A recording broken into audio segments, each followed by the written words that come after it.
Ya ha caído la noche y navegamos las aguas de este canal mayor de Xochimilco. Es un lugar, bueno, dicen que muy especial. De hecho, ya empieza a surgir la neblina de estas negras aguas. Aquí la tradición cuenta que son las almas de aquellos que fueron condenados en el pasado a una mala muerte y que regresan para cobrar venganza. Estas aguas son especiales porque antiguamente en este mismo lugar se asentaban los 5 lagos sobre los que fueron construidas las primeras piedras de la ciudad sagrada de Tenochtitlán. No sé si sabéis la historia. La verdad es que es un reto más para el ser humano.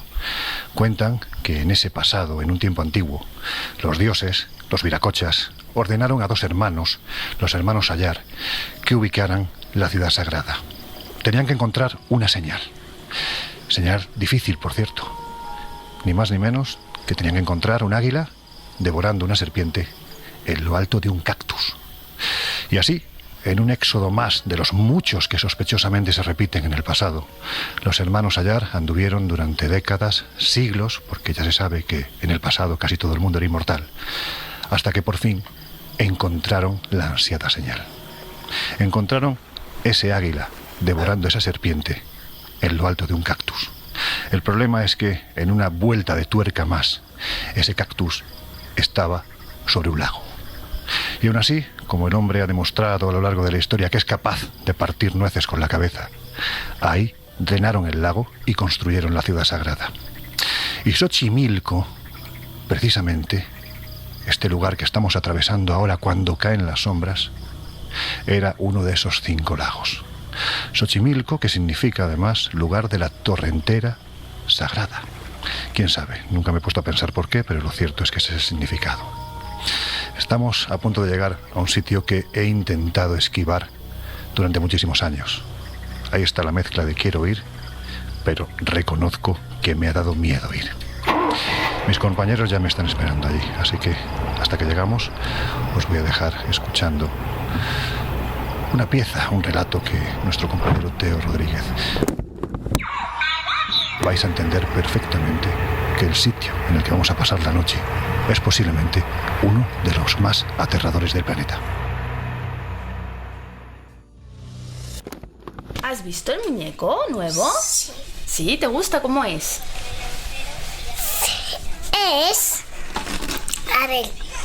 Es un conejito Es un conejito, tiene orejas, ¿verdad? de colores. ¿Y de qué colores? De morado, de blanco, de azul, de verde, de amarillo, de naranja y de rojo. ¿Y de rojo también? Sí, ¿Has visto que aquí tiene un botón? sí. ¿Qué vas a decir? Claro. Ya está todo dicho. Nada, todo dicho. Todo. Está hecho. Todo hecho. ¿Y ahora? ¿Ahora qué? Está hecho. ¿Qué voy a hacer yo ahora?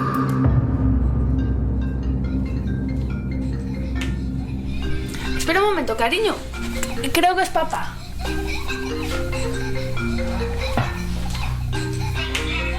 ¿Sí? Hola, cariño. ¿Crees que iba a aguantar sin abrirlo? ¿Lo escuchas?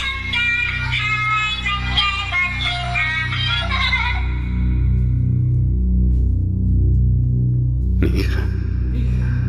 Eran familia. Mi familia. ¿Por qué? Contéstame. ¿Por qué? ¿Por qué? ¿Era papi? Sí, cariño, era papi. Ya está abajo aparcando y ahora sube. Mira, mami, lo que dice el muñeco. I love you. I love you. ¿Eso es el amor para ti? ¿Esto es el amor para ti?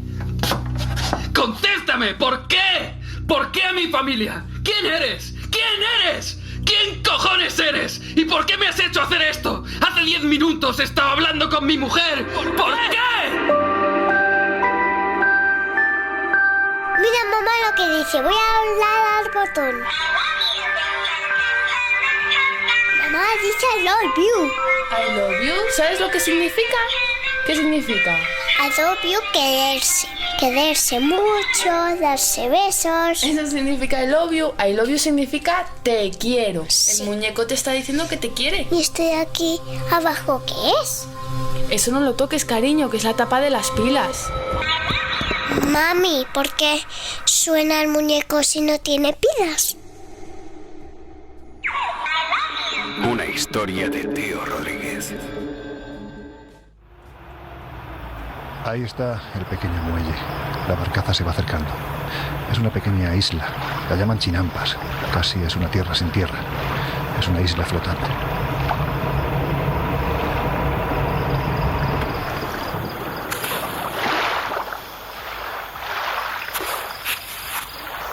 La sensación que da es que uno se siente tremendamente observado por ojos que no tienen vida. Y al pisar, por fin, la isla de las muñecas, te das cuenta de por qué se ha ganado la fama de ser uno de los sitios más alucinantes y más tenebrosos de la Tierra. Están colgadas por todas partes. Esto tiene que tener un sentido que vamos a intentar averiguar a lo largo de los próximos minutos, porque ya veo que en el corazón de la isla hay un fuego alrededor del cual están mis compañeros. Que no es poco. Muy buenas noches, chicos, ¿qué tal estáis? Bueno, estamos. Mira que os gusta, Laura, hacer fuegos en sitios, ¿cómo decirlo? Pues tiene su extraños. punto romántico y poético en el fondo. Bueno, también tiene su punto animal, ¿no? Quizás un poco aterrador, pero bueno, pero está bien. Ya me dirás cuál es el punto romántico. Yo no lo encuentro, ¿eh? Fíjate que a mí esto de los muñecos en principio no me daba ningún miedo, pero después de pisar este sitio, bueno, muy tranquilo no estoy. Una cosa es verlo en fotografías y otra cosa es estar aquí, escuchar los sonidos, ver esas muñecas desvencijadas, y la verdad es que sí me está causando ahora mismo una cierta impresión. No, la sugestión yo creo que es grande en un sitio así. Bueno, pues ya veréis que la sugestión da paso a la realidad cuando se sabe que estos muñecos a veces empiezan a gritar solos. Los mecanismos dicen que están rotos, no tienen baterías, no tienen pilas, y sin embargo, Anastasio Santana, que es nuestro anfitrión en Isla Muñecas, asegura que hay noches en las que estos muñecos empiezan a llamarlo. Pero Miguel, vamos a ir directamente a la carnaza, a lo que a nosotros nos interesa, a los casos, porque yo creo que es la salsa del periodismo, ¿no? El testimonio directo de aquel que ha tenido un encuentro con algo que de momento es inexplicable. ¿Hay casos de gente que tiene miedo a los muñecos? Y si es así, ¿por qué?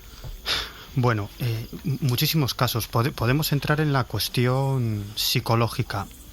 Antes de venirnos aquí, como suelo hacer, he buscado testimonios de personas que aseguran que ciertos muñecos han hecho de su vida un auténtico acto terrorífico.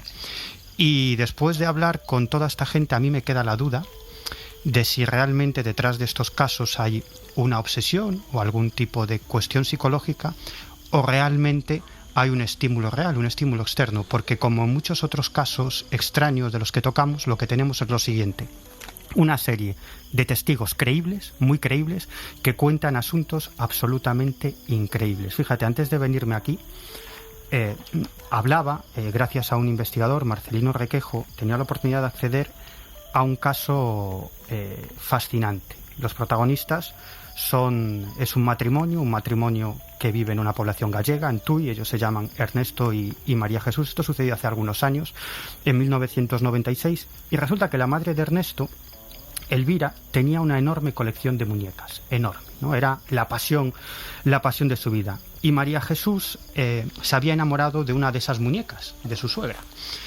Y en un momento determinado, pues por cuestiones lógicas y vitales del paso ¿Se había del tiempo, enamorado de una de esas muñecas o se había enamorado de su suegra? bueno, no, se había enamorado de una de esas muñecas. Rompo el dramatismo porque estoy acongojado ahora mismo. Bueno, fíjate, una muñeca que nunca se atrevió a pedirle porque para su suegra esa colección era sagrada. Como te decía, por el lógico paso del tiempo, esta mujer fallece y Elvira, pues María Jesús decide llevarse esa muñeca. Es una figura de unos 35 centímetros, de lana, cabeza rechoncha, dos abultadas coletas de pelo negro y espeso que le caen sobre los hombros, y sobre todo, lo más importante para lo que vamos a contar, calzada con 2 coquetos zapatos de madera. Ella se la lleva a casa, la pone en lo alto del armario del dormitorio del matrimonio, casi tocando el techo, con las piernas colgando, y pocos días después se encontraba en una galería de su casa, colocando algunas cosas en las estanterías, y de pronto escucha un ruido por el pasillo. Espera un momento. ¿Has dicho ruido? Sí. No escucháis un ruido. ¿No lo escucháis? Yo prefiero no escucharlo. Es que se oye como un muñeco. Bueno, Dicen que hablan, ¿no? una cosa... Joder, Laura. Y que lloran. A que mí no me emiten digas esas ruidos. cosas en sitios así. Y menos aquí, exacto. Una cosa es escuchar testimonios o contar testimonios, otra cosa es vivirlo en primera persona. Eso cambia mucho. Bueno, sigue. Bueno, como te decía, un día escucha un taconeo por el pasillo. Ella sale corriendo, pensó que su marido había llegado antes a casa del trabajo de lo previsto, pero bueno, no encuentra absolutamente nada. Y cuando está regresando a la galería, por el rabillo del ojo ve algo en la cocina. Ve a esa muñeca que tenía dispuesta en el armario de su habitación, la ve en la cocina, sentada, con las manos encima de la mesa como si estuviera esperando para comer. Pero es que al día siguiente le ocurre otra cosa. 11 de la mañana, se está maquillando y de pronto por el espejo ve una figura. Ve a la muñeca caminando. Joder. Esta mujer echa a correr detrás de la muñeca y se la encuentra sentada en el salón. Presa del terror, del miedo, llama a su marido. Este la tranquiliza y ¿dónde acaba su mujer y su marido? En el psicólogo. Pues no me extraña. Pero aquí viene la traca final. Yo creo que lo más interesante de este caso. El marido estaba convencido de que era un problema de la mujer, una cuestión psicológica. Pero una noche, a las 3 de la madrugada, estaban plácidamente dormidos los dos, el matrimonio, y escuchan un sonido tremendo. Se despiertan y se dan cuenta, encienden la luz, de que la muñeca no está en su sitio. Inmediatamente salen al pasillo y los dos ven a la muñeca caminando con esas coletas erectas, levantadas, introduciéndose en la cocina. ¿Y por qué te ríes? Tendría hambre la muñequita. Bueno, no es ninguna risa, ¿eh? Para esta gente Hombre, fue un claro, auténtico imagínate. problema. ¿Sabes qué hicieron con la muñeca? Imagínatelo. No sé. ¿La quemaron? No. La donaron. No. La tiraron. no. Claro que no. La devolvieron a su lugar. Es decir, la volvieron a llevar a la casa de la suegra de Ernesto y la volvieron a colocar en su sitio porque pensaron que en realidad lo que les estaba indicando esa muñeca viviente es que quería regresar al sitio del que la habían quitado. Claro, es que tenéis que pensar, quienes nos estáis escuchando ahora mismo, el lugar en el que nos encontramos y lo que acaba de contar Miguel. Es que estamos aproximadamente a unos 50 kilómetros de Ciudad de México, en mitad de lo que se conoce como la Venecia de Norteamérica, una red de canales con poquita tierra, y en esa poquita tierra es donde asientan los dueños pues sus cultivos, y en este caso nosotros aquí no tenemos ningún cultivo, lo que estamos es rodeados de muñecos, algunos de ellos con 50, 40, 30 años, ya no hay ojos, las órbitas están vacías, los bichejos parecen salir de ellas. Es un espectáculo tétrico, es un lugar diferente. Yo no sé si hacer esta pregunta o no, porque casi que la inquietud va a aumentar, pero ¿cuántas muñecas puede haber ahora mismo rodeándonos? Bueno, pues en teoría estamos en cerca de 2.500, 2.600. Ya sabía yo que mejor no preguntar. Andando? No, Laura, no, por Dios, no, eso no. Vamos a hablar bajito, no se vayan a despertar. Oye, Jesús, a mí no me extraña que en un lugar como este la gente tenga miedo a los muñecos. Yo reconozco que tengo, entre otras muchas cosas, tengo muchos miedos, pero uno de ellos es desde que vi la película Poltergeist, aquel muñeco arlequinado que estaba en la esquina de la habitación, el niño dentro de la cama se tapaba la cara y el muñeco ya no estaba en la esquina, el muñeco estaba justo al lado suyo. ¿Se puede convertir el miedo a los muñecos en una patología psiquiátrica? Se puede convertir, y además has dado una de las claves que precisamente ha contribuido a que este miedo en los muñecos o a los muñecos vaya a mucho más. Hemos hablado con la psicóloga y neuropsicóloga María José Aceves de la clínica López Ibor y precisamente le preguntamos antes de venir a este lugar, yo sobre todo para intentar calmar mis miedos, qué pasaba con estos miedos o fobias a los muñecos. Además hay una etiqueta muy concreta para este tipo de fobias, la pediofobia, que sería ese miedo desmedido, irracional a los muñecos. Es curioso porque la diferencia entre el miedo y una fobia, para que nos entiendan todos, para que nos entendamos, es muy sencilla. Un miedo, bueno, pues te crea una inquietud, una incomodidad, pero una fobia, digamos que interfiere de hecho en tu vida diaria. Es decir, alguien que realmente tiene fobia a los muñecos es que no puede verlos. En el momento en que sabe que se va a enfrentar a uno de estos pequeños personajes de porcelana, plástico, madera, los múltiples materiales, es que no sale de casa, o interfiere, como digo, en esa vida rutinaria. Ahí está la diferencia entre el miedo y la fobia. Y como decía, he dado también una de las claves, y es que el cine, la cultura popular, historias como la que se cuentan en esta isla en la que nos encontramos, ha contribuido a que ese miedo, a que esa fobia, que en principio suponen un porcentaje muy bajo de los casos clínicos de la gente que acude precisamente a la clínica a intentar curarlas, es un porcentaje muy bajito, estaría en torno al 15% dentro de ese porcentaje de fobias específicas, pero se produce, y no solo porque suelen asociarse este tipo de fobias, como suele pasar también con la clourofobia, ese miedo irracional a los payasos, solemos asociarlos a los niños pequeños de entre 7 y 9 años, sobre todo, según nos dicen los estudios, pero es que hay personas que si no solucionan estos traumas, estos miedos, estas fobias, pueden arrastrarlas durante toda la vida y realmente, como digo, pues perjudicarse o no poder vivir o llevar una vida normal por miedo precisamente a este tipo de personajes. Entonces, espero que ninguno de los que estamos ahora mismo aquí padezcamos de esa fobia, porque estaríamos tirándonos al río, ¿no? Como le pasó al protagonista de la historia que tiene. Te has traído, Jesús, en esa grabadora que tienes, que parece el cacharro ese que da calambre. Te has traído un teaser. Te has traído la voz de la psicóloga, ¿verdad? Para que nos explique esto. Exactamente, porque qué mejor que precisamente darle voz, en este caso, a María José Aceves, como decíamos, psicóloga y neuropsicóloga de la Clínica López Ibor, para que nos explique mejor que yo por qué puede provocar o por qué podemos desarrollar un miedo especialmente irracional a los muñecos o muñecas. Pues dale al play, venga. Un segundo. Aquí está. Los miedos son muy comunes en los chicos de todas las edades y bueno, pues estos forman parte del proceso de desarrollo evolutivo, generalmente son transitorios y no requieren tratamiento porque no constituyen ninguna patología en sí. Sin embargo, las fobias, en el tema que vamos a trabajar, que en concreto serían las fobias específicas, pues lo que conllevarían es que ese miedo sería excesivo, persistente o irracional hacia un objeto, un entorno o una circunstancia, lo que produce un comportamiento de evitación que bueno, pues al final acaba interfiriendo con el funcionamiento normal.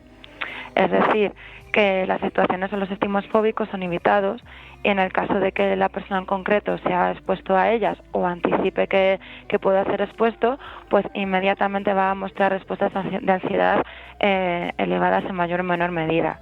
Entonces, bueno, esto es lo que comentaba, que va a interferir, que va a implicar una interferencia en la vida de la persona. Los adultos en general, por ejemplo, reconocen lo irracional de su fobia. Sin embargo, en el caso de los niños, esto a veces no suele ser así, ya que muchas veces los niños no reconocen que ese miedo es excesivo o irracional. Al final, lo que vamos a ver en la clínica con un niño o un adolescente que presenta una fobia, bueno, pues va a ser que se muestra nervioso, que tiene un temor marcado y persistente o excesivo irracional ante un objeto dado o una situación concreta que intenta evitar y que, bueno, que al final, si se enfrenta a ella o anticipa, pues lo que vamos a ver va a ser lloro, rabietas, bloqueo, etcétera, etcétera.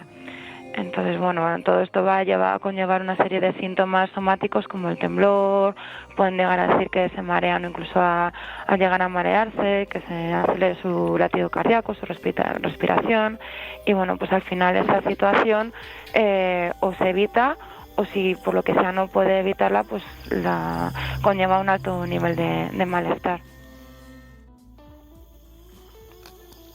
Fijaros, yo siempre he pensado que un muñeco, sobre todo cuando uno es pequeño, es posiblemente lo más cercano a un niño, ¿no? Porque vives con él, paseas con él, duermes con él.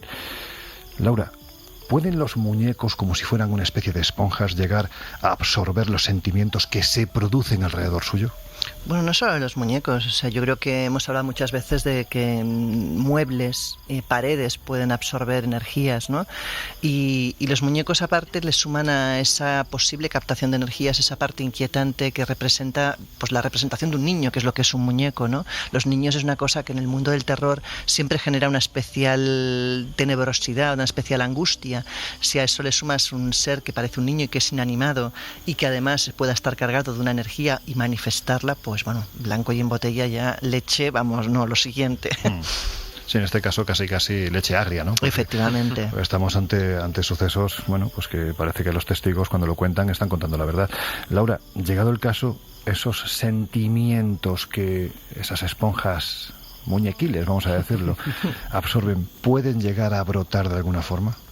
Hombre, por supuesto, igual que brotan nuevamente en otros objetos, lo que pasa que el muñeco además tiene esa parte como de posibilidad de animarse. Hay objetos que evidentemente tú no te imaginas a un mueble moviéndose, o sí, pero es más complicado, ¿no? Pero el muñeco, pues por su peso, por su tamaño, por su estructura, es fácil moverlo y evidentemente ocasionar situaciones de pánico, no de miedo, de pánico, diría yo.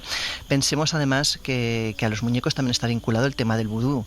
O sea, yo creo que es una cosa mucho más ancestral que propiamente la posesión de un muñeco. Hay rituales históricos relacionados con los muñecos que llevan siglos en nuestra realidad, ¿no? Mira, me acabas de dar una clave. Como tengo aquí el teléfono, voy a llamar dentro de un rato a nuestro viajero favorito, a Juanjo Revenga, que él sí ha estado mucho siguiendo todo lo que tiene que ver con vudú, con Nueva Orleans, quizás es la meca del vudú. A ver qué nos cuenta él también de esa otra variedad de muñecos. Pero bueno, estamos en un lugar único y yo creo que antes de continuar merece la pena que por unos instantes nos detengamos en él. Laura, ¿por qué demonios esta isla? ¿Por qué ahora mismo estamos rodeados de muñecos? Bueno, la historia radica a principios casi de 1900, cuando Julián Santana decide apartarse de la civilización y irse a vivir pues, a una chinapa, y se retira del mundanal ruido, y allí en principio su vida transcurre tranquila hasta que un día oye ahogarse a una niña a la cual duda si socorrer o no por el peligro que entraña también para él y que él podría haberse ahogado en la situación. Finalmente no lo ve claro y no la ayuda, la niña se ahoga, y es a partir de ese momento que Julián dice que empiezan a pasar cosas extrañas. Empieza a oír a veces lloros, a veces gemidos, cosas que se mueven, fenómenos inexplicables que le llevan a la conclusión de que probablemente el fantasma de la niña, el espíritu de la niña, se está manifestando buscando en cierta forma venganza. Empieza a pensar cómo protegerse de esa fenomenología y asocia evidentemente, como asociaríamos todos los niños a los juguetes, ¿no? Sobre todo a las muñecas en el caso de una niña, y piensa que si la niña tiene algo con que distraerse, algo en que focalizar esas energías, le dejará a él tranquilo. Y allí surge su primera muñeca, una muñeca que de hecho ha llevado casi a montar un altar, una muñeca pues que él cuelga como protección, y de ahí empieza esa tradición que empieza a hacerla él, lógicamente, de colgar muñecas cada vez más para protegerse de esos influjos espirituales que él cree que rodean la isla y que le tienen maldito en cierta manera, y a su muerte también hace que la gente siga con ese ritual, y los viajeros van dejando muñecas que evidentemente, como decíamos, han generado esta especie de ambiente tétrico donde los haya y sumamente inquietante. Luego, si queréis, aunque aquí refresca, aquí quizás el mayor problema que hay es la humedad y estos pedazos mosquitos que ya nos empiezan a rodear. Pero ahora, dentro de un ratín, si queréis, nos acercamos a ese cobertizo que tenemos ahí al fondo, que es donde se encuentra precisamente la que tú comentabas, Laura, la Agustinita, que es la más antigua, la que tiene 50 años y que prácticamente es un altar al que tú entregas algo, pides algo, y si se concede la petición, yo ya estoy aquí, he vuelto, porque la petición se cumplió, hay que decirlo, no tiene el qué, pero se cumplió. Pero dicen que si tú le pides, pues bueno, pues te concede, siempre con la obligación de que tienes que volver a dar las gracias. Pero vosotros, Miguel, Jesús, pensáis la historia. Vamos a ver, tenemos a un señor que está pescando, una chica se ahoga, de repente la tesitura de la salvo o no, porque si no me puedo morir yo, la chica muere y este señor entra en la paranoia de, bueno, pues es que va a venir el espíritu a vengarse y creo el amuleto que son muñecas. ¿Vosotros pensáis que se trata de una paranoia o que realmente puede haber algo extraño detrás de esto? No sé, empiezo yo. Yo estoy absolutamente convencido de que detrás de algunos de estos casos, obviamente, hay algunos que se pueden explicar desde el punto de vista psicológico, pero yo estoy convencido que hay otros muchos que tienen una base de momento inexplicable, paranormal, o llamémosle como queramos. Y es lo que decía al principio, es que, claro, una cosa es leer algún tipo de relatos, escuchar a un psicólogo, y otra cosa es tener cara a cara a las personas que te cuentan este tipo de experiencias, que son individuos que no tienen ninguna motivación y ninguna relación con el mundo de lo esotérico y de lo paranormal. Son personas absolutamente normales que un buen día se encuentran con ese caso, con el misterio y con algo que no pueden explicar. Si quieres, escuchamos algún testimonio. Pues podemos escucharlo. Bueno, pues nos vamos con el caso de Teresa, a la que entrevisté hace muy poquito. Ella en el año 2001 compró una muñeca normal y corriente en una tienda para su hija, un regalo de Reyes. Su hija entonces tenía 6 años. Bueno, pocos días después de darle ese regalo, un día estaba ella y su hija en el salón, normalmente viendo la televisión. Era casi de noche, a punto de que la niña se acostara. Y en otra habitación tenían a esa muñeca en su cunita, bien tapada. Y en un momento determinado, me comentaba Teresa, sucedió algo bien extraño. Teníamos la habitación, pasaba un pasillo y nosotros estábamos en la sala y lo oímos. Era más clarito, como si estuviera al lado. Y le digo yo a la niña, ¿le dejaste llorando el muñeco, pobrecito? Y dijo, no, mamá, ya no lo deja llorando, no sé qué. Y dijo, no, mamá, que ¿dónde va que no lo tengo encendido, que no sé qué? Y voy y lo apago. Bueno, lo apago, le di el botoncito de atrás. Y me doy la vuelta, voy por el pasillo y se la vuelvo a llorar. Y ella, pero esto, ¿qué pasa aquí? Y le fue cuando le quité las pilas y volvió otra vez. Eso sí, no volvió más, porque la cogí, la tiré así de golpe, boom, contra el coso, como diciendo, ay Dios, la tiré así y no volvió a llorar. Yo esto se lo volví a preguntar. Teresa, ¿seguro que le quitaste las pilas a ese muñeco? Sí, la tercera vez yo le quito las pilas. Y me voy con las pilas para la cocina para tirarlas porque dijo, no, estarán malas, y le hizo reacción y me voy hacia la cocina. Pero en el pasillo, en el trayecto, como me pasó de la otra vez, en el trayecto vuelve a llorar el muñeco. Entonces ya nos quedamos, la niña y yo ya nos quedamos diciendo, bueno, aquí pasa algo. Madre mía. Bueno, esto no le ocurrió en una ocasión. Le pasó varias veces y siempre haciendo lo mismo. Es decir, le daba love del interruptor para que la muñeca no llorara más. La muñeca lo seguía haciendo, le quitaba las pilas y aún así la muñeca seguía llorando. Finalmente se deshizo de ese muñeco. Claro. Pero yo creo que solo se quedaría una muñeca, así se la quedaría Laura. Pero fíjate, no te creas, porque oye, ves lo que siempre decimos, a los hijos no le puedes quitar las pilas si lloran, pero la muñeca que tiene esa ventaja y te lo fastidian. Pero fíjate, en esos días no solamente se deshizo de ese muñeco, sino también de una lámpara, porque al día siguiente de que le ocurriera uno de estos hechos, cuando finalmente decidió que la muñeca no podía estar en casa, una noche en la que también estaba en el salón viendo la televisión con la niña, le ocurrió algo bien extraño. De pronto vio que la lamparita del salón empezaba a encenderse y apagarse, a encenderse y apagarse.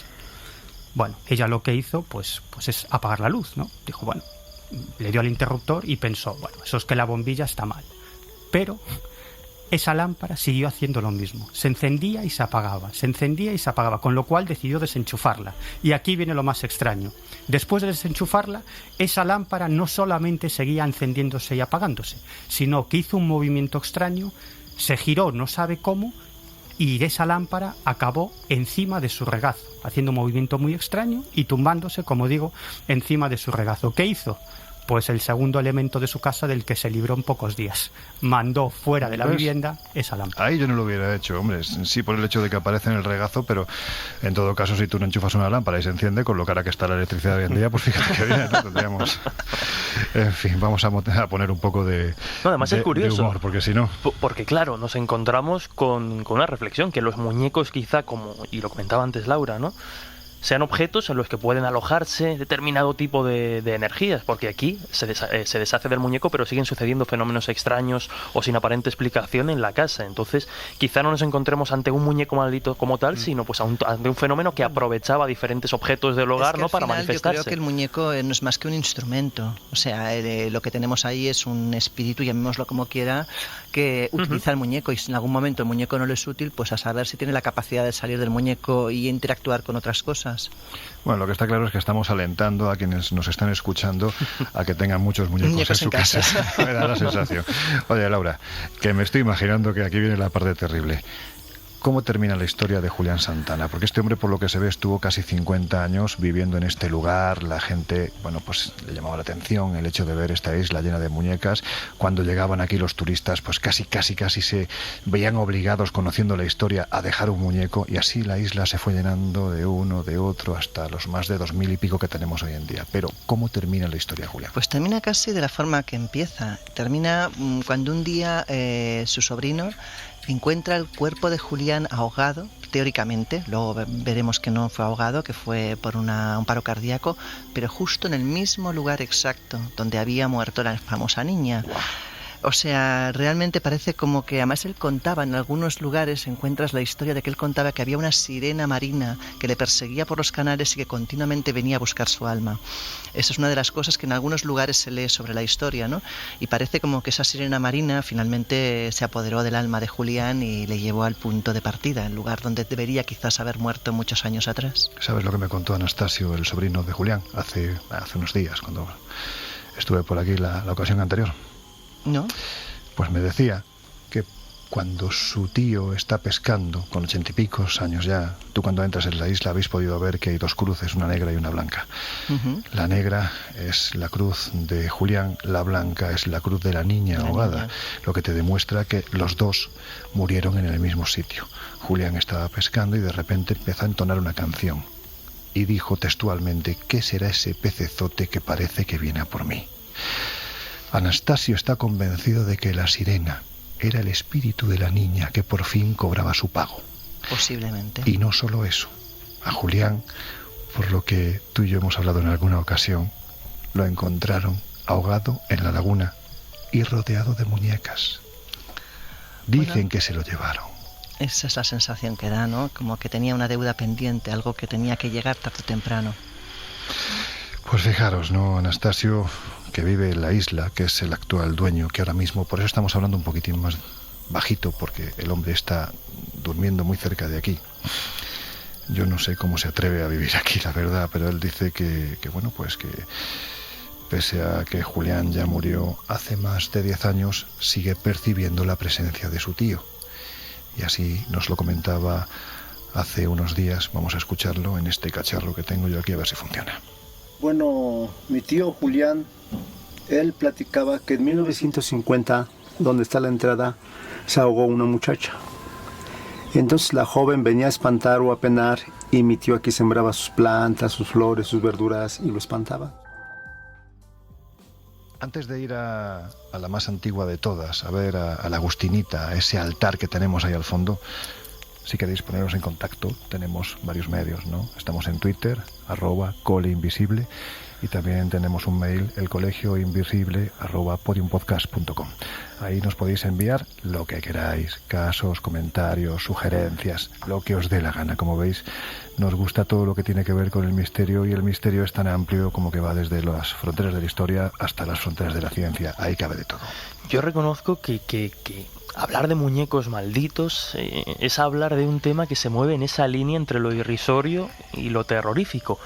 Y yo pensaba que había muy poquitos casos de este tipo, pero el otro día, antes de viajar hacia acá, pues hablando precisamente con Miguel, que ha recopilado cantidad de historias de este tipo, me sorprendía. Así que no sería de extrañar que a través de esas vías de comunicación comencemos a recibir casos de muñecos y a ver cómo lo afrontamos. No, hay muchísimos. Aparte, ¿alguien se ha molestado en entrar en eBay y ver la cantidad de muñecos que pone que son malditos, que están a la venta? Y que se venden caros, que están embrujados. Y que se venden bastante caros. Muy caros. Incluso hay personas... La maldición revaloriza. Que llegan a coleccionar estos muñecos. Sí, sí. Cierto. Claro. Una de ellas, quizás la más conocida, es una escocesa que se llama Catherine Redrick, y ella se dedica nada más y nada menos que a coleccionar este tipo de muñecos malditos, que además esta mujer debe ser un poco masoquista, porque ella comenta en una entrevista que en realidad estos muñecos aparentemente poseídos no realizan acciones benévolas, sino que le provocan unos pequeños desastres en la casa, incluso incendios. La casa se le ha incendiado en varias ocasiones y ella está convencida de que son estos muñecos. Pero comenta que al muñeco que más cariño le tiene es uno al que llama Michael, que compró en el año 2011 y que pertenecía a un niño de 8 años que había sido asesinado por su madre. No. Jesús. Y esta mujer, Catherine, dice que Michael además de mover sus manos y su cabeza cuando está apagado y por supuesto sin pilas, también habla. Y que de vez en cuando dice: mamá juega conmigo, quizás dirigiéndose a esa madre si me que vuelve acaba a decir, asesinando. mira, Miguel, para yo allá. me voy. O sea, Tú te encuentras con algo así, Loren, y vamos, no tienes España para correr. pues no, ni mundo. Directamente no tengo Bueno, pero mundo. si esto os da miedo, más adelante ya escucharemos el testimonio de Venga, un caso. Vamos a suavizar Sí, un poco. yo no sé si es el Eso. frío, yo no sé si es el ambiente o las historias que está Vamos. contando Miguel, Me pero yo aquí río me yo de siento muy Chucky. incómodo. Mira, No, Miguel, es que ya vamos. parece que se mueven todas las muñecas. Mira, Miguel, haz una cosa. Vete a coger leña, que se está apagando el fuego, que yo sigo ahora con... Quiero llevaros a que veáis el cobertizo en el que se encuentra esa muñeca más antigua. La Agustinita la encontró, de hecho, Julián Santana hace ya más de 60 años, hace bastante más de 60 años, flotando en el canal, y él, bueno, pues consideró que era una especie de señal, ¿no?, que tenía que cogerla para colocarla en un lugar preeminente, y así lo hizo. Y es curioso, vamos caminando para allá. Podéis ver que se conserva muy bien, para como están otras muñecas mucho más recientes, ¿no? Y como podéis observar, hay un altar, prácticamente es un altar alrededor suyo, en el que podemos ver, pues mirad, ¿no?, ahí tenemos estampitas, monedas, cigarros, teléfonos móviles, hay de todo. La gente viene aquí y deja lo primero que tiene a mano, porque la creencia es que esta muñeca, si le pides algo, te lo concede, pero eso sí, si te lo concede, tienes que volver para agradecérselo. Yo os repito que hace un tiempo que estuve por aquí, le hice una petición, y mira, esta es la forma de agradecérselo. Pero, Laura, desde tu punto de vista, ¿tú crees que realmente podemos pensar que se producen prodigios, o que estos lugares llegan a producir prodigios más allá de lo que puede ser un placebo? A ver, el lugar no lo sé, quiero decir, ¿no? Yo no creo que vaya tan vinculado el lugar como a una fenomenología, ¿no? Lo que está claro es que la magia existe, que durante muchos siglos se han realizado rituales y cosas de este estilo, que existen rituales de magia precisamente aplicados a eso, a conseguir cosas, aunque siempre hay algo a cambio, y eso yo creo que todo el mundo lo tenga claro, sea magia blanca o sea magia negra, cuando tú pides algo hay que dar algo a cambio, y normalmente además si lo que pides es negativo, como no tengas razones de peso para pedirlo, se te puede volver en contra y ocurrirte a ti lo que pidas. O sea que en ese sentido los responsos, que se llaman los famosos responsos de magia, ¿no? Entonces en ese sentido yo creo que la gente que pida algo, me da igual si es un muñeco, si es un altar, si es algo, que siempre sea consciente, uno, que lo que pide realmente es justo, y dos, que algo te va a pedir a ti eso para cumplir ese deseo, ¿no? Pero yo sí que creo que puede ocurrir eso. No sé si el lugar es este, no sé si realmente la Agustinita tiene ese poder o no lo tiene, pero sí que hay lugares, hay objetos y hay cosas que tienen ese poder extraño que no se sabe bien de dónde procede. Fíjate, en este país, al que volveremos en un futuro, ese intercambio, ¿no?, esa petición y ese pago es que está a la orden del día. Lo tenemos, por ejemplo, en nuevos cultos como el de la Santa Muerte, ¿no?, donde pues allí la gente pide, y generalmente lo que pide suele ser algo que se da con un pago de sangre, y lo tienen muy a regla. Ya lo veremos. Bueno, pensemos, a ver, que quizás los rituales más antiguos son los rituales satánicos con el diablo, que lo que das es tu alma a cambio de conseguir unos bienes, ¿no? Eso ha existido toda la vida, y la magia, de hecho, blanca o negra, se compone de eso, de una especie de intercambio de cosas. Pues fijaros, hablando de estas cosas, a estas horas, con esa neblina que ya empieza a cubrir la isla, con estas muñecas, vuelvo a repetir, muñecas y muñecos, sin ojos que parecen estar vigilándonos, yo en la otra ocasión le pregunté a Anastasio, porque él vive aquí, le pregunté que si no tenía miedo. Y fijaros, os he traído su testimonio para que oigáis lo que me contestó. Yo me empecé a criar con mi tío desde que tenía 4 o 5 años, toda mi vida, y ahora sí que he visto muchas cosas. Hay muñecas que han estado colgadas 10 años o más años, se caen, las levanto y empiezan a chillar como si tuvieran pilas, y le busco. No tiene pilas. No hay pilas, no hay nada, pues ya toda oxidada. Laura, ¿cómo es posible esto? ¿Puede estar una muñeca poseída? Bueno, volvemos a lo que llevamos un poco toda la noche hablando, ¿no? De esa habilidad que pueden tener algunos seres incorpóreos para utilizar objetos para poder quizás volver a ser animados, ¿no? Yo creo que el sueño de muchos seres que se quedan anclados aquí, seres nuevamente no demasiado positivos, es volver a la vida, y quizás cuando no lo consiguen de forma real, pues utilizan objetos para ese fin, y qué mejor que un muñeco, que es una réplica en cierta forma de un ser humano en pequeñito. Ahora, si os parece, vamos a seguir ahondando en los casos, que es quizás lo que le da la salsa, ¿no?, a esto del periodismo del misterio. Pero hace unos minutos le mandé un WhatsApp a nuestro querido compañero Javier Arríes, él sabéis que es un especialista en todo lo que tiene que ver con objetos malditos, para que nos hable de la que seguramente es su muñeca favorita, Annabel. Y esto es lo que me ha enviado. Hola Lorenzo, pues te cuento brevemente la historia de Annabel. A ver, tenemos que remontarnos a 1970. Allí Donna, en Estados Unidos, una estudiante norteamericana de enfermería, acaba de cumplir 28 años y su madre le regala una muñeca de trapo, una Raggedy Ann. Este tipo de muñeca, la Raggedy Ann, era muy popular en los años 30. Donna pues suele dejar a la muñeca sobre la cama de su habitación, pero Angie, su compañera de piso, la compañera de piso de Donna, se da cuenta muchas veces, cuando ambas vuelven de la universidad, donde estudian las dos enfermería, de que la muñeca pues parece haber cambiado de postura. En otras ocasiones incluso dicen que aparecía en un cuarto diferente, y poco después pues empiezan a aparecer unas extrañas notas escritas por la casa en pergamino con letra de niño, y las chicas pues empiezan a tener miedo, como es normal. Es como si alguien hubiera tenido acceso al piso, ¿no?, e hiciera todas aquellas cosas. Los sucesos extraños se siguen sucediendo y hasta el punto de que ellas pues deciden consultar a una medium. La medium va a la casa, decide tocar a la muñeca y bueno, pues afirma sentir que esa muñeca es la morada de un espíritu, del espíritu de una niña de 7 años que se llama Annabel Higgins y cuyo cuerpo habría sido encontrado en el solar de la casa. Según esta medium, Annabel pues era una niña pequeña y lo que quería pues era un poco llamar la atención, que la adoptaran, que la dieran un poco de cariño. Donna y Angie pues creen a la medium y a partir de ese momento llaman a Annabel a la muñeca y la tratan en consecuencia, como si fuera una niña pequeña, vamos, que la adoptan prácticamente. Pero esto no le gusta nada al novio de Donna, a Lou. A él no le parece bien. Él ve algo siniestro en la muñeca y de hecho pues empieza a tener incluso sueños recurrentes con ella, ¿no? A tener pues más bien más pesadillas que sueños. En una de estas pesadillas él se siente paralizado y cree ver a la muñeca a los pies de la cama.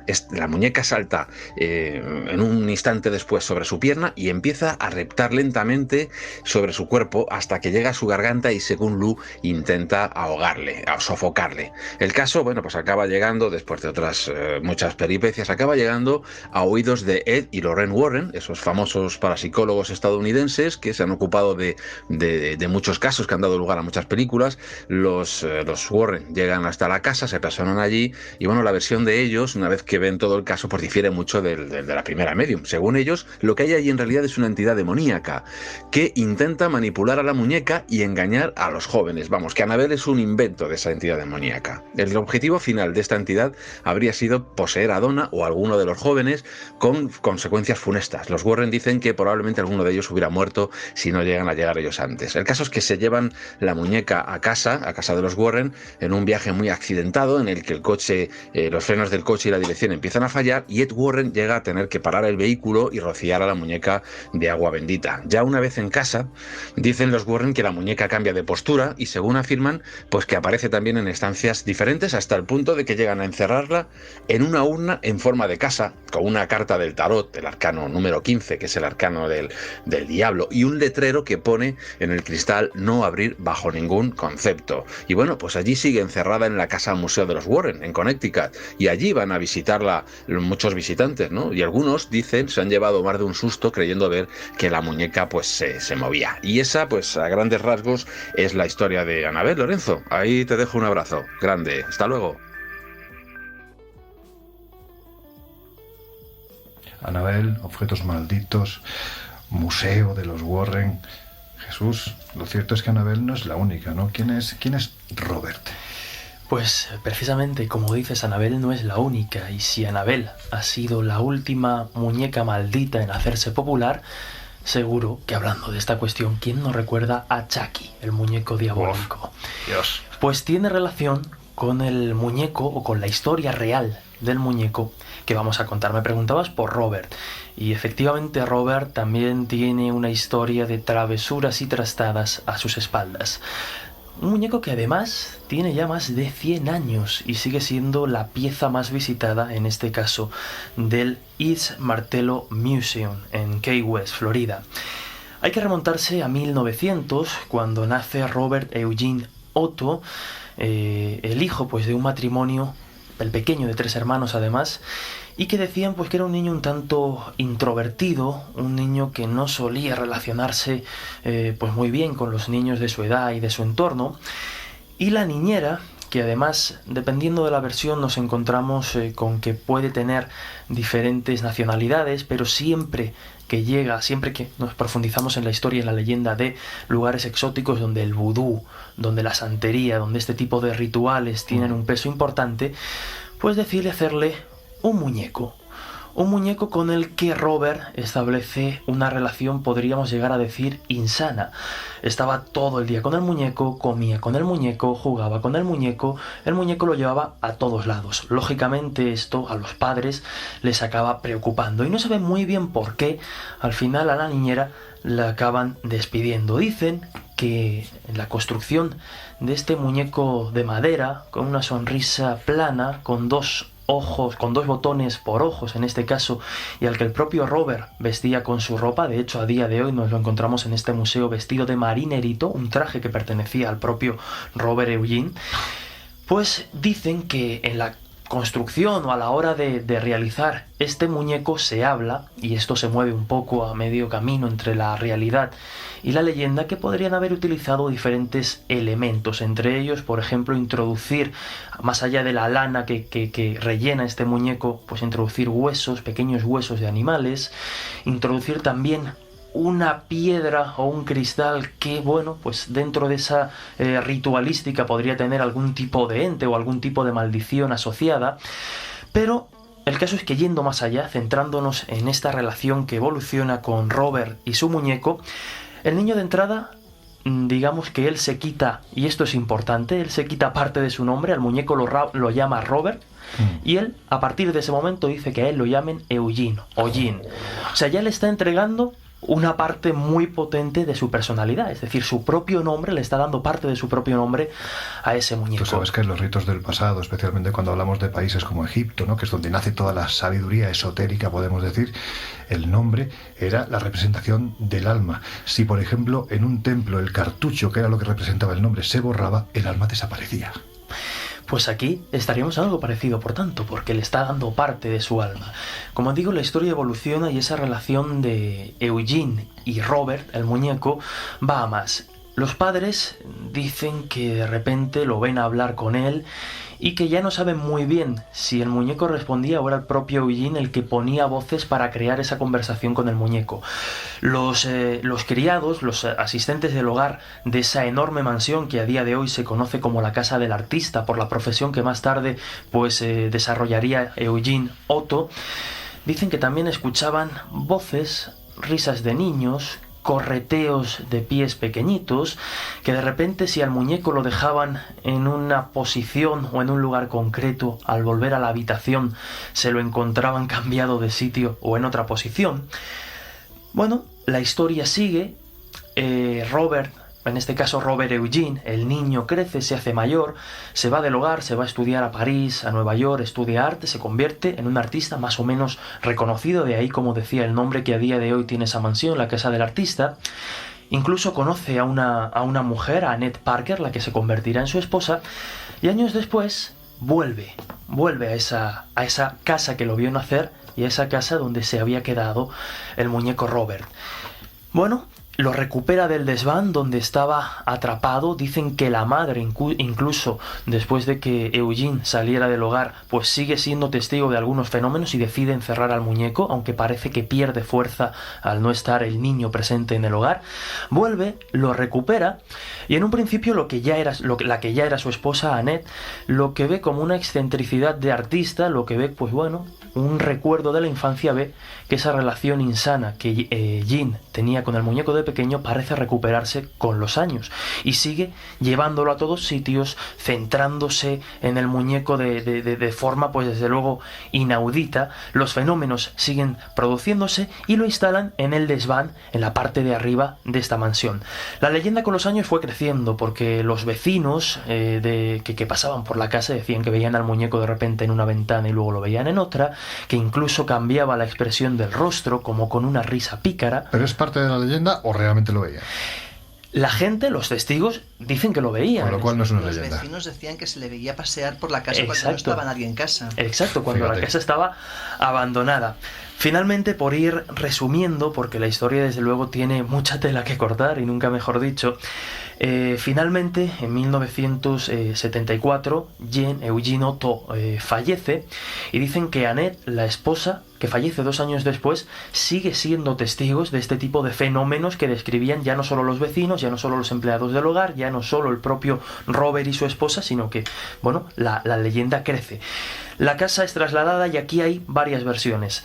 Hay quien dice que una mujer la compra, una testigo la compra y confirma o ratifica los fenómenos, y hay quien dice que hay otro testigo que la compra y finalmente cede el muñeco al museo que referíamos al principio, a Leeds Yo tengo Martello una versión Museum. distinta. Yo tengo una versión que a la muerte de Robert, la mujer vende la casa, la compra una familia con una niña, que la niña Sí. encuentra el muñeco en la guardilla y se enamora del muñeco, pero el muñeco no Joder. quiere a la niña.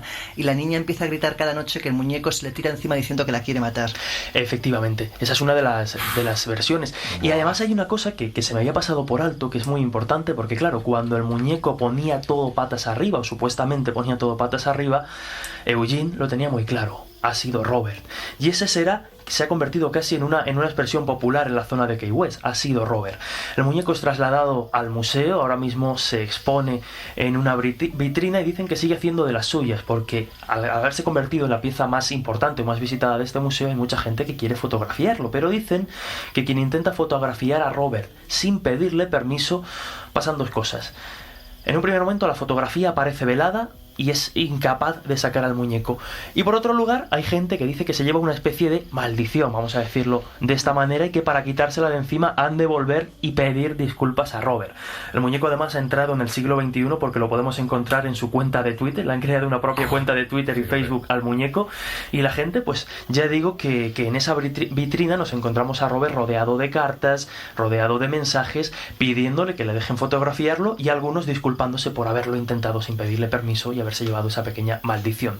Un detalle curioso por rematar, y es que, como decía, siempre se ha dicho que este muñeco fue el que inspiró a Don Mancini, el creador del muñeco Chucky, para crear pues al muñeco diabólico por excelencia. Pero hace muy poquitos meses, con todo el reboot que está sufriendo este muñeco diabólico en los últimos meses, se le preguntaba si realmente conocía la historia de Robert, al creador del muñeco, y decía que jamás había escuchado hablar de Robert, que él, para crear a Chucky, se inspiró en las muñecas repollo. O sea que bueno, es una especie de es una especie de leyenda o mito que se rompe, y es que Robert en realidad, y según nos dice el propio creador de Chucky, no inspiró al muñeco diabólico. Bueno, yo no sé si fue en Robert o fue en la muñeca repollo. Lo que estoy convencido es que conozca a una persona que al lado de un maletín cazavampiros le haría hueco a Robert. ¿A que sí, Laura?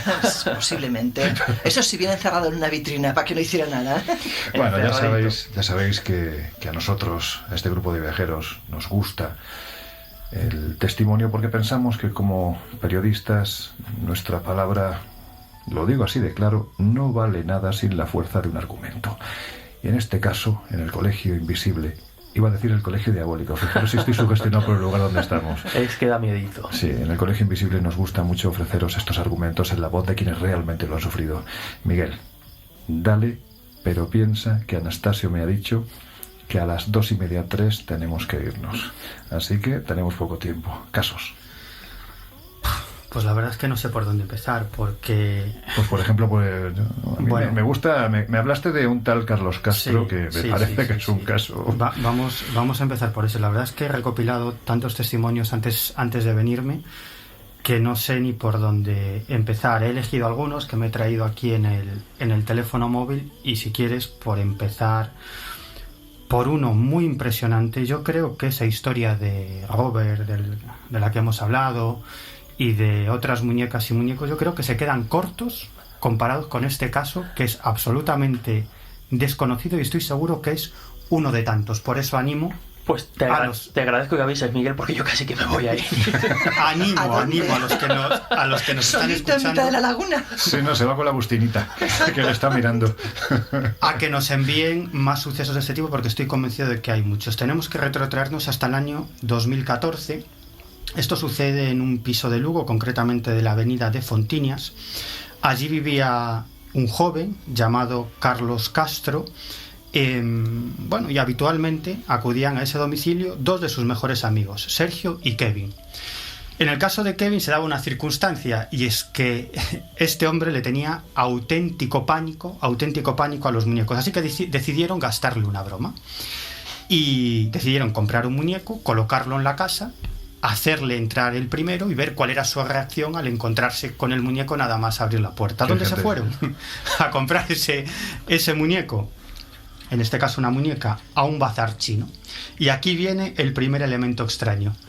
Eligieron esa muñeca y el dependiente se la llevó agarrada con 2 dedos, prácticamente sin querer tocarla. Y cuando Carlos iba a sacar la cartera para pagarle, el dependiente le dijo: no, regalo, yo os lo regalo. Esto es como los Gremlins, ¿no? O algo. Eso es lo que he pensado. Este es el primer elemento extraño de esta historia y por lo tanto, bueno, se trataba de una muñeca de trapo normal y corriente. Era, además, con un aspecto bastante benigno, era un hada con 2 alitas y tenía un interruptor en la espalda que cuando le dabas salón, lo encendías. Esta muñeca cantaba una canción infantil que era arroz con leche, me quiero casar. Arroz con leche, me quiero casar. Craso error, primera advertencia: nunca compréis un muñeco en un bazar chino. Fijaros, lo que pretendían era asustar a su amigo Kevin, ¿no? Como os decía, pero como se suele decir, el tiro le salió por la culata, porque al final los que se llevaron el susto de su vida fueron ellos. Cuando la llevé para casa, mi amigo no estaba solo mi primo, y la escondí para que mi amigo no la viera hasta la noche. Llega la noche y decidimos sacar los perros a pasear a las 12 de la noche. Y me quedé yo de solo en el piso. Y dije, bueno, voy a esconder la muñeca, no es que esconderla, voy a dejarla aquí encima de la entrada, para que cuando volvamos, el primero que entre sea él, y se lleve un susto. Y bueno, él tuvo que ir corriendo a hacer unas fotocopias y entramos mi primo y yo de primeros.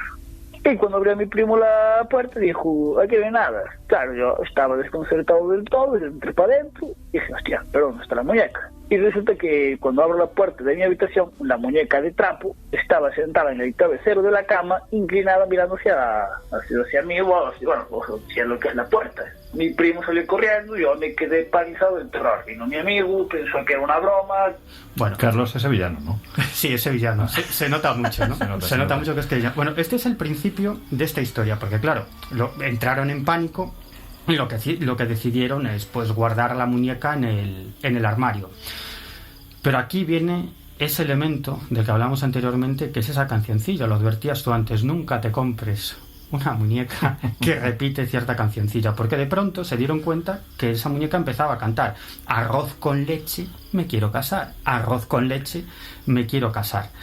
No se callaba de ninguna manera, le daban alón, total, que decidieron quitarle las pilas, y aún así esa muñeca seguía cantando, así que decidieron acabar por lo sano. Y nuestro informante, Carlos Castro, lo que hizo es que en un momento de pánico, de miedo, incluso de presión, tomó un hacha que tenía en casa y se decidió a destrozar a esa muñeca. Yo destrocé la muñeca con un machete que tenía en la sala y la metimos en una bolsa. A todo esto que yo tenía 2 perros y los 2 perros en ese día estaban acojonados, no sabes, temblaban todo el rato.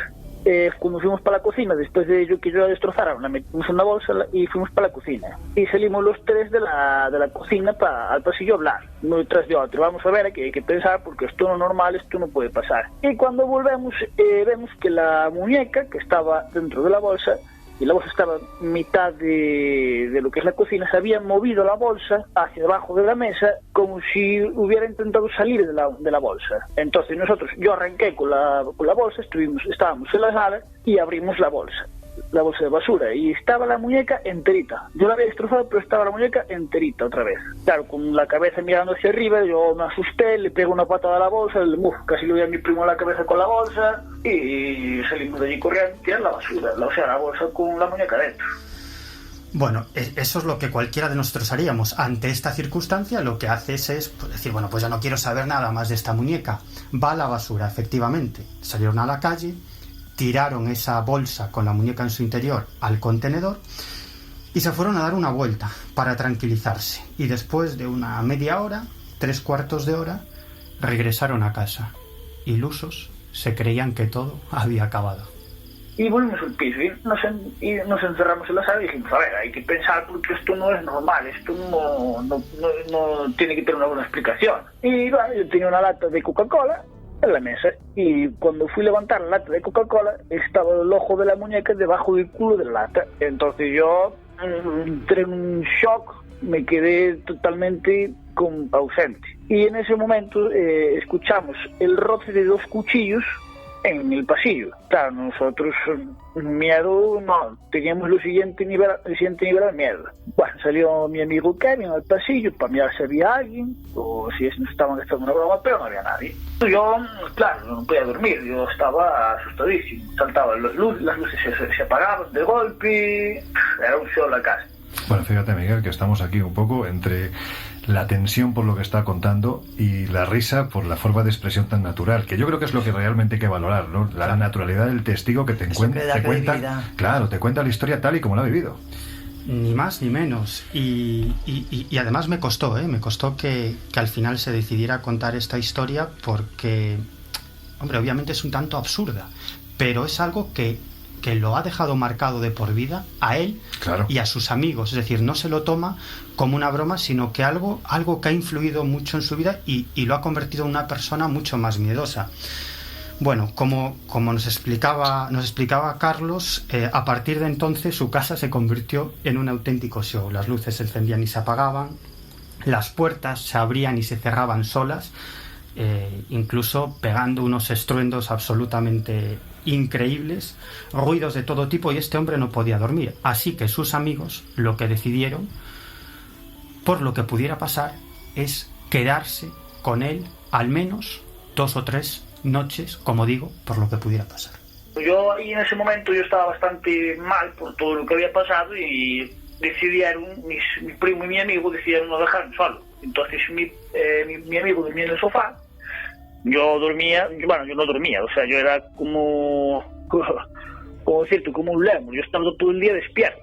Yo estaba despierto con un machete en una mano y un bate de béisbol en la otra mano. A lo mejor llevaba 1 semana o 2 semanas sin dormir. O sea, yo no estaba loco, yo estaba lo siguiente ya. Y mi primo estaba tirado en un colchón en el suelo. Y resulta que de repente, así sin más, mi primo se levanta, así, pero se incorpora como si fuera de ultratumba, como una incorporación de ultratumba.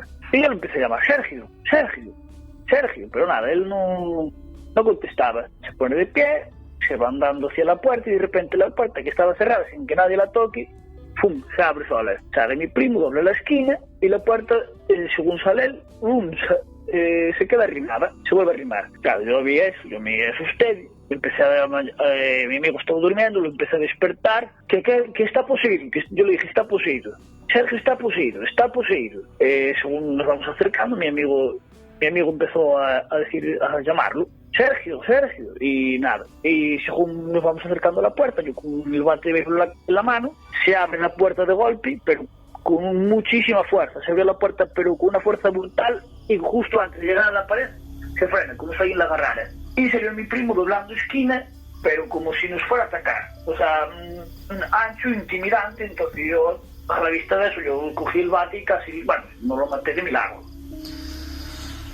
Vaya tela. No lo maté de milagro, porque estaba su otro amigo y evitó que ocurriera una desgracia en esa casa. Pero como digo, a pesar de todo, los fenómenos continuaban ocurriendo. Él tenía una perra, Siana, y que era algo que le causaba un enorme terror, porque este animal miraba fijamente algún elemento de ese piso, de esa casa, y atacaba a algún tipo de entidad invisible. Y aparte de todos estos fenómenos, uno de los que más aterrorizaba a Carlos es que, y esto le sucedió en varias ocasiones, cuando se duchaba y salía de la ducha, se encontraba tanto en los azulejos del baño como en el espejo de ese cuarto de baño unas pisadas pequeñas encima del vapor provocado por el agua caliente. Pues lo que veían eran pisadas de un piececito pequeño, como si fuera de un muñeco. Así que hizo, yo creo, lo que haríamos cualquiera de nosotros, y es cambiarse de piso. esa creyó que iba a ser su salvación, pero se equivocaba.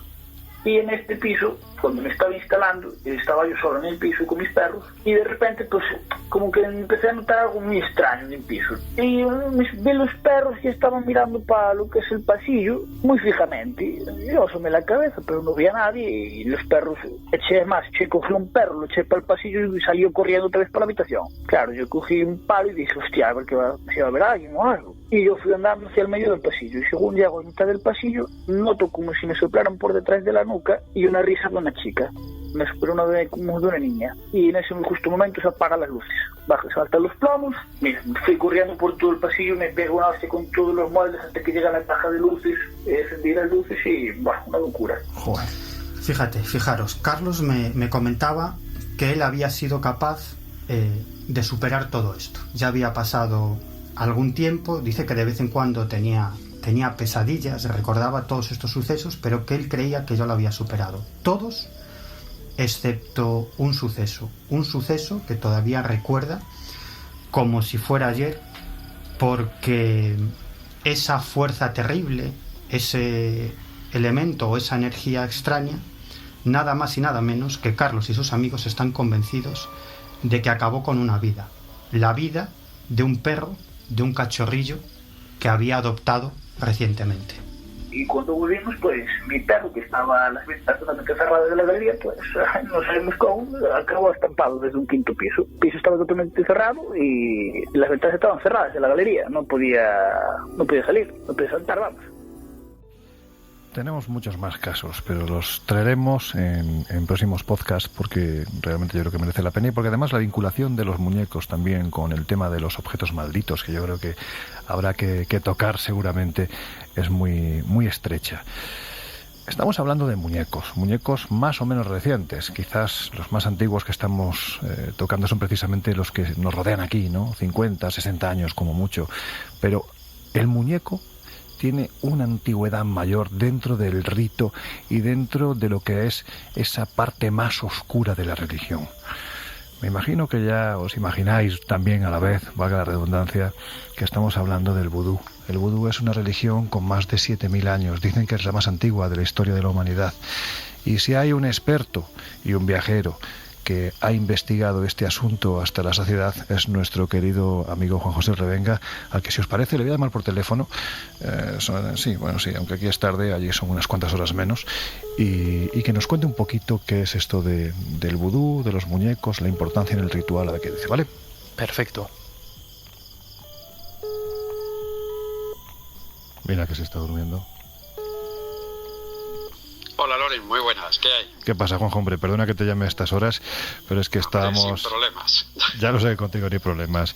Yo simplemente decir a quienes nos están escuchando al otro lado, de lo que sea, pues decir que mi amigo Juanjo Revenga es uno de los viajeros más experimentados, veteranos que tenemos en España y que además lleva mucho tiempo estudiando todo lo que tiene que ver con los ritos antiguos, el chamanismo y por supuesto el vudú. Y estamos hablando de muñecos que además parecen haber hecho pasar a sus propietarios las peores noches de su vida. Evidentemente tenemos que hablar con Juanjo del vudú. Juanjo, ¿cuál es la importancia de los muñecos en los ritos del pasado? Hombre, en cualquier tipo de ritual o religión antigua el muñeco ha sido siempre muy importante, porque el muñeco es la representación de la persona a la que quieres atacar o a la que quieres hacerle el trabajo. Pues en el vudú, por supuesto, no nos equivoquemos, el vudú es una religión que solamente hace el mal.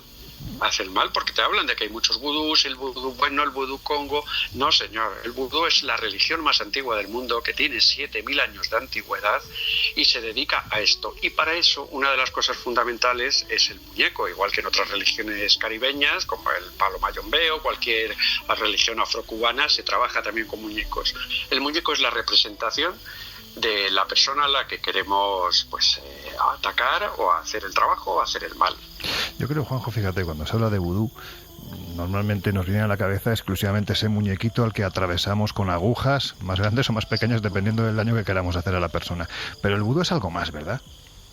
Sí, el vudú tiene algo que nos pierde, que te hace creer en él, ¿no? Porque lo principal de la religión vudú es que el vudú no te puede hacer daño si no crees en él. Uh-huh. Pero cuando has visto muchas ceremonias de vudú, cuando has visto a mucha gente haciendo actos de faquirismo sin drogas por medio, simplemente por el trance que se crea con la música, con los cánticos y con lo que en ese momento está sobrevolando el lugar donde se está realizando la ceremonia, ahí es cuando ya estás tú fastidiado. Cuando empiezas a ver que hay algo raro, algo que no puedes explicar, ahí empiezas a creer y ya nos hemos metido en su mundo.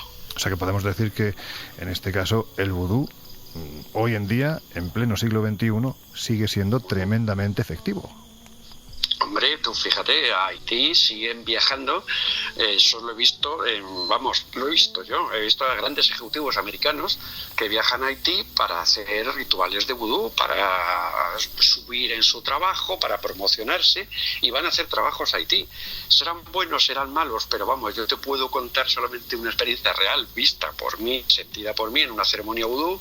Había bajado la hermana de uno de los bokor, de los sacerdotes que vivía en Estados Unidos, porque su jefe le estaba acosando, que vivía en Nueva York. Yo mantuve relación con esa mujer, nos cambiamos fotos y le digo, bueno, ¿y cómo te va la relación con tu jefe? Dice, yo no tengo problema con mi jefe ha muerto. Joder. Madre mía. Mira, algo hay que se nos escapa. No, yo espero que lo que no se me escape a mí sea algo difícil de catalogar, porque me está entrando un miedo tremendo. Juanjo. Eso es la realidad de una religión. Por eso dice, la vamos a comparar con el cristianismo, que tiene 2000 años, claro. El islam con 1500. El vudú tiene 7000 años de antigüedad, la más antigua del mundo, y es muy difícil engañar a la gente durante 7000 años si hay algo que no es real ahí. ¿Y se siguen usando muñecos hoy en día en estos ritos? Sí, se siguen usando. Vamos, tú has visto que yo tengo varios muñecos de ceremonias reales, se siguen utilizando. Vamos a decir que es como en las películas, lo de las agujas, lo de los trabajos, es algo parecido. Es algo parecido, como se realizan los trabajos, como se realizan, pero antes, bueno, hay una ceremonia con cánticos, posesiones, que es cuando les posee al bokor, al brujo, vamos a decir, para entenderlo, le posee el espíritu que han invocado, ¿no? Yo estaba en ceremonias en que un señor que acababa de dejar el arado hace 2 minutos, empezaba con la ceremonia y este señor hablaba un francés perfecto, lo había poseído el espíritu de un general francés. Cosas inexplicables, actos de faquirismo, el morderse la lengua hasta que sangre sin dolor. Cuando te estás metido en ese ambiente y empiezas a ver aquello, dices, aquí hay algo, aquí está ocurriendo algo que no nos ha pasado en otras ceremonias de chamanismo o de invocaciones. El vudú sí está bien hecho, sí estamos, por supuesto, porque si hablamos que estas ceremonias pueden ser un engaño al 90% en los lugares de origen, imaginemos si eso lo trasladamos a Europa. Aquí un 120% pueden ser ceremonias de engaño y simplemente por sacar del dinero. Fíjate, tú bien sabes que el vudú, como hemos ido viendo, nace de una forma u otra en África, en la zona de República de Benín, de ahí salta a Haití. Quizás tenemos en la cabeza, ¿no?, ese lugar como bueno, pues el más terrible. El camino, pero es que tú fíjate, sí, es verdad, nace en África Occidental, en las etnias Fon y Yoruba, que se los llevaban de esclavos para el Caribe, pero claro, llegan los esclavos y lo que no sabían que se estaban llevando a los brujos más potentes de África, claro, que eran los de esa etnia, los Fon y los Yoruba. Pero ya no es Haití, es decir, hoy en día realmente, si pudiéramos hablar de una capital del vudú en el mundo, esa sería Nueva Orleans, ¿no?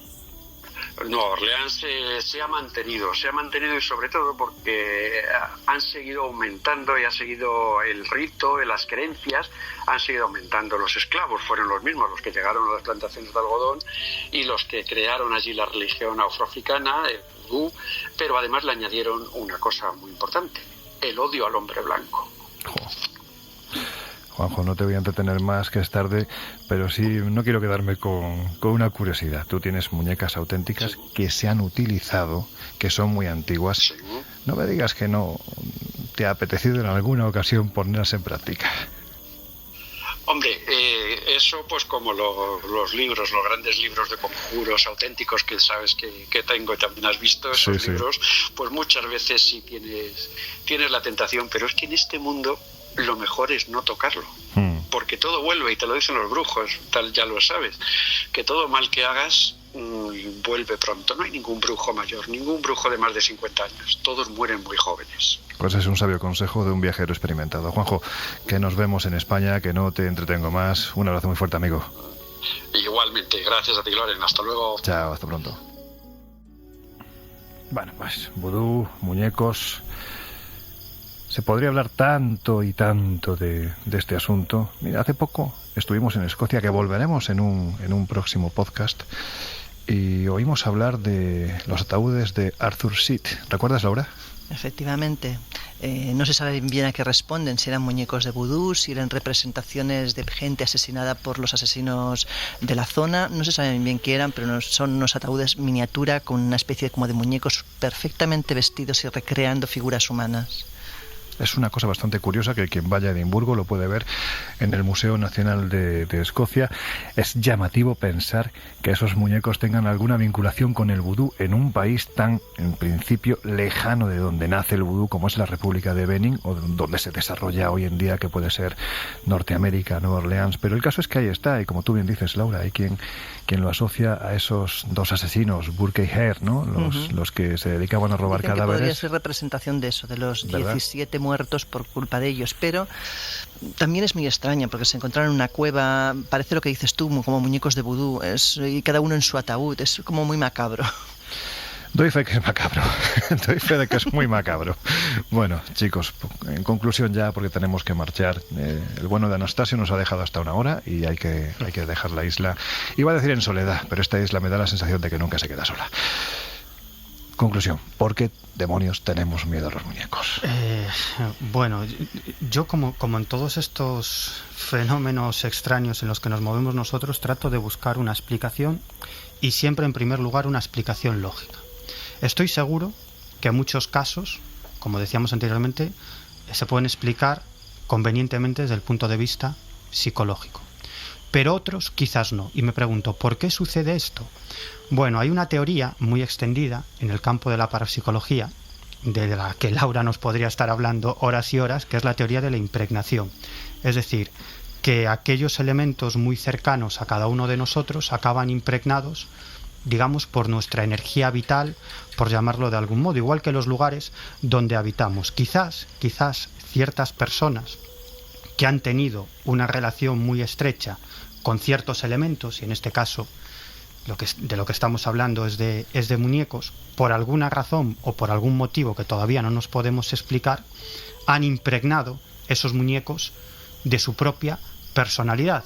Y cuando esos muñecos caen en las manos de otra persona, digamos que esa fuerza vital del individuo que los tuvo en sus manos durante tanto tiempo y que tuvo una relación tan estrecha con esos muñecos, pues sigue ahí perviviendo de alguna manera y genera algún tipo de fenómenos. No me preguntéis cómo, porque ni yo tengo la respuesta, ni creo que ninguno de nosotros. Laura. Yo haría dos apuntes. Uno, crea o no crea, si alguien se encuentra en la situación de que cree que tiene un muñeco diabólico, un muñeco poseído, no lo destroce, que se lo dé a alguien. Las maldiciones no se pueden, no desaparecen, simplemente se transforman o se regalan. Entonces, intentar destruir lo que es lo que hizo el testimonio que hemos oído es un error. Normalmente se te vuelve en contra y todavía haces que crezca el fenómeno. Lo que hay que hacer es regalarlo o de alguna manera bloquear eso, ¿vale? Esa es la primera. Y la segunda, simplemente decir que fíjate hasta dónde llega el tema de las muñecas, que actualmente en Tailandia la última moda son vender muñecas poseídas por espíritus, pero llega a tal punto la moda que incluso los aviones de las compañías tailandesas reservan billetes de avión y asientos para esas muñecas que tienen que comer y hacer una vida como una persona normal, porque se supone que albergan un espíritu positivo que nos concede deseos. Mira, si yo tuviera una muñeca o un muñeco diabólico, se me ocurre más de uno al que regalárselo.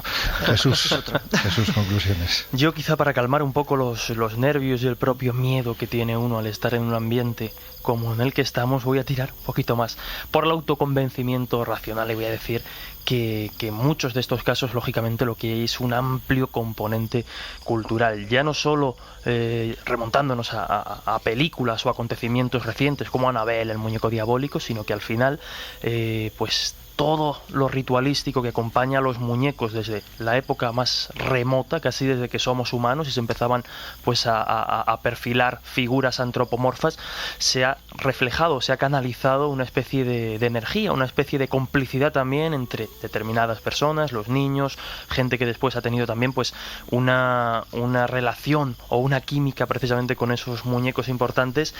Pero yo voy a quedarme, insisto, en que al final pues lo psicológico, lo cultural juegan un papel importante. Claro, cuando nos encontramos ante casos como los que hemos escuchado, como los que ha traído Miguel, la lógica parece retirarse un poco abatida, sí, pero sí que considero que en este tipo de cuestiones lo cultural y lo psicológico, también la sugestión, juegan un papel importante. ¿Que lo expliquen todo? Probablemente en muchos casos no. Pues seguramente la palabra que más ha surgido a lo largo de estos minutos, aparte de muñecos, ha sido casos. Vías de contacto, sabéis, elcolegioinvisible@podiumpodcast.com. Ahí podéis sugerirnos, decirnos dónde queréis que viajemos. A este equipo le gusta mucho viajar. Por lo tanto, vosotros sugerir y nosotros intentaremos hacer por llegar a esos lugares donde el misterio parece que de forma contundente se manifiesta. Y además podéis ver documentos, imágenes, vídeos que iremos colgando en @coleinvisible en Twitter. Ahí podéis ver, pues eso, los sitios extraños en los que nos estamos metiendo. Y ahora, chicos, ha llegado la hora de irse. Miguel, tú vas el primero y Jesús, tú vas el último, porque dicen que los últimos serán los primeros en pues el reino de los cielos. Pues eso espero, porque estoy deseando salir en un lugar como este. Yo creo que vamos a dejar a Loren al final, ¿eh? Vamos a dejar el último a Loren, que le gusta esto de quedarse solito como aquí. Capitán de este barco debías ir el primero, yo lo apunto simplemente. Bueno, pues esperemos que el barco no se hunda. Vámonos.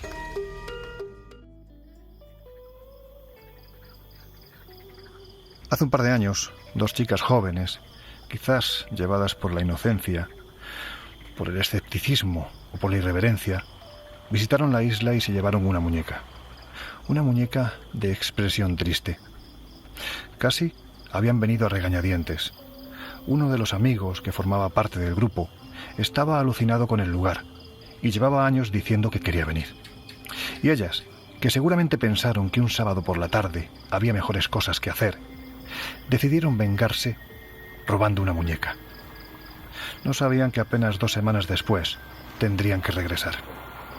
Porque en ese tiempo, en la casa de una de ellas, empezaron a producirse situaciones, ¿cómo decirlo?, complicadas. Todo empezó con leves golpecitos en la madrugada, cuando la muchacha estaba en su dormitorio. Después, pasos, muy pequeños, como si se tratase de una persona minúscula. Al encender la luz, la muñeca había cambiado de lugar.